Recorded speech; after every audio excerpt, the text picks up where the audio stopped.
CW. Yes, that's right. We're going to talk about the CW again.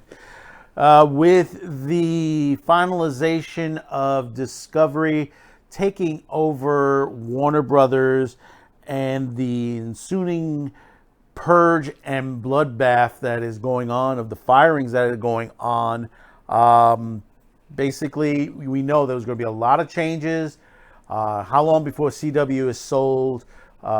Possibly to Nexstar. That is still, as far as we know, that is still up in the air. But as far as if Discovery is still running the show, they're going to cut corners. They're going to start to purge things that are just, really, that's not making the money. And I know CW is one of those entities that is not making money for this company. One of the shows that are on there, and we've just been hearing this, and it's been a lot of back and forth. And we had a story about this a while back that basically a lot of the Arrowverse shows have not been renewed yet. Flash has been renewed.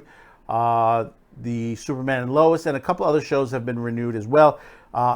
Most of these, with the exception of Flash and Superman and Lois, most of these other shows are within under 600,000 views to about as low as about 100,000, 200,000 views in the ratings game as far as that. And you can look this up. You can look this up for you on tvseries.com. They have the listings on these every week within about a day or so. It takes about 2 days to get the full Nielsen ratings on that. One particular show we've been saying for 3 seasons that how is this still going? Why hasn't it been canceled? And it is Batwoman or Batwoman. And the weird part about it is back at the beginning of the month, there was something, this is the Batwoman's writers' room on Twitter. They were trying to get something on Twitter going to renew Batwoman. And it's they were trying to push this, trending on Twitter, which it's not working. And from Cosmic Book News, according to them, the CW isn't renewing Batwoman, which is some good news, but we have to take it as a grain of salt because it hasn't come down officially. By the time you get this video, it could be official by this time, or we're still waiting to hear. Supposedly, I think, the end of this month or into May, there will be a finalization conference to the entire fall season lineup, which, we have the Gotham Knights, they have the Supernatural spinoff, the spinoff from Walker, Texas Ranger, and the other shows that might make it to the lineup, and then others that just are going to get cut.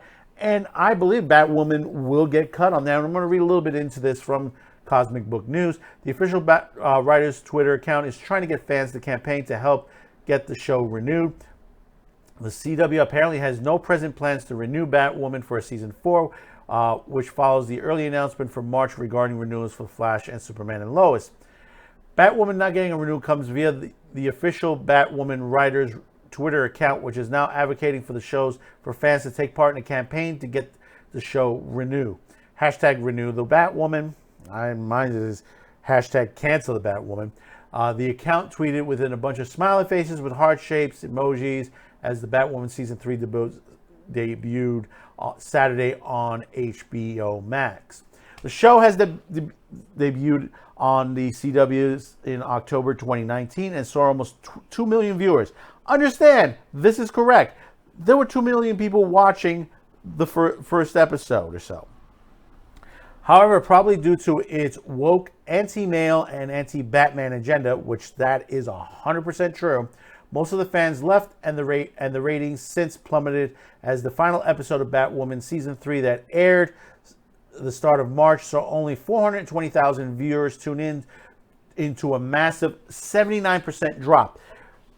Any major network of the major 4, ABC, CBS, NBC, Fox, would have canceled the show by now. Not in the streaming. We're talking about if this was on their network shows. Most of the shows, I mean, give for example, the newer Law and Order, has about 3-4 million views on there. That's the major difference. If you have only 420,000 people watching versus 3 to 4 million people watching a Law and Order TV series, there's something wrong there. That means the series does not work. However, it may be possible that the ratings on the CW don't matter much as the series gets viewed a lot on HBO Max. That you don't put that into perspective. That might help the WB to consider a renewal, which is similar to what happened with Young Justice on Netflix. No, that is incorrect as far as that, and I'll tell you that in a minute. As the show's creator and fans campaigned for new seasons and basically put Young Justice on Netflix on repeat. Here's the thing about Young Justice, before I read the next of this. That fan base, people were watching that show on constant. Whether it was on Netflix, whether it was whatever streaming site that it was on. This past season hasn't been good at all. The previous seasons were very, very good. They maintained the of the original what a DC show should look like. This season, they faltered down. They allowed the wokeness to sneak in there. And that's why it's faltering this year. It will get another season, but let's see what will happen, especially now that Discovery is going to be taking over, and what are these productions going to look like going forward in this writer's room.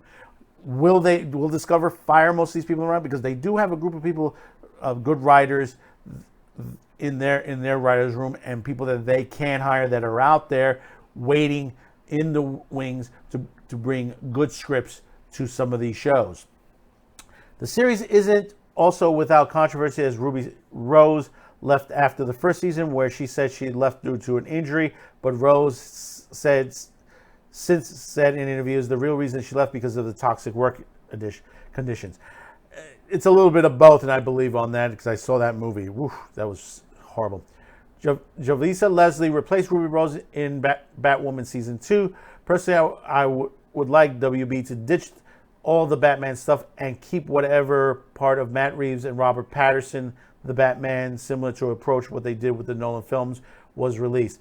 I ditched Batwoman, the new Gotham Knights, Titans, as well as Michael Keaton Batman, Ben Affleck Batman, and Leslie Grace Batgirl, and whatever non-Reeves garbage they have planned. It also seems possible that DC Legends might get the axe, as its ratings are in the gutter, and the show wasn't mentioned in the renewal announcement last month. What Discovery and Warner has, since now they're going together, and what they need to do with DC is scrap everyone. Do we need a Snyderverse? Honestly, not really. You know, as much as I was okay with the Snyder cut, the 4-hour marathon on that, and I watched it twice. I have one person that can admit I've watched it more than once. We need a proper series on there. Maybe we need to stop with the Batman, the Superman, and concentrate on others. I would, especially now with Ezra Miller, with the situation with Ezra Miller, the Flash thing is the Flash movie is in question mark right now in the moment. If they want to dump Ezra Miller, they have Grant Gustin from the TV series. He could step in very easily into the movie role itself. Generally they don't like to do that, but in this case, it might happen. What I would love to see, that would be a change-up that would work. I would love to see a Question series, very good on there.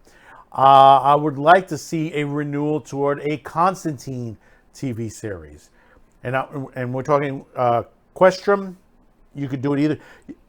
Preferably, you'll probably want to do it animated. Get some great voices on there. Do it towards something like Batman, the animated series, looked like, and Superman, the animated series. Those series were fantastically done. Paul Dini, Tim, they did a fantastic job back then. Some great stories. Someone was mentioning Heart of Glass the other day, Heart of Ice, and I had to watch it again. If you're not familiar with that episode, it shows the best. It's the top best look for Mr. Freeze. Because technically, even though he is a villain, but he's not the type of villain per se. See, and this is why I like villains. And the reason, because they are the crux of the story of when you watch these series. The villain puts the emphasis into the story itself. Yes, the hero comes out in the end sometime, most of the time. Sometimes they don't. But the villain is what keeps the story going. That episode on Batman the Animated Series was perfect. Perfection with Mr. Freeze on there. You know, showing that basically he wanted to help his wife and all that. And this is what has become of him because of a betrayal of a corporation on there and the greed of a corporation and him wanting revenge on that corporation for what they did to his wife. You know, if you get a chance, go catch it out. It's in season 1. It's about 6 episodes in. I think it's about the 6th episode, 6th or 7th episode. It is fantastic. Next to the episode of The Joker's Favor, which is another one of my favorites. That is a fantastic one, which is the first episode with Harley Quinn.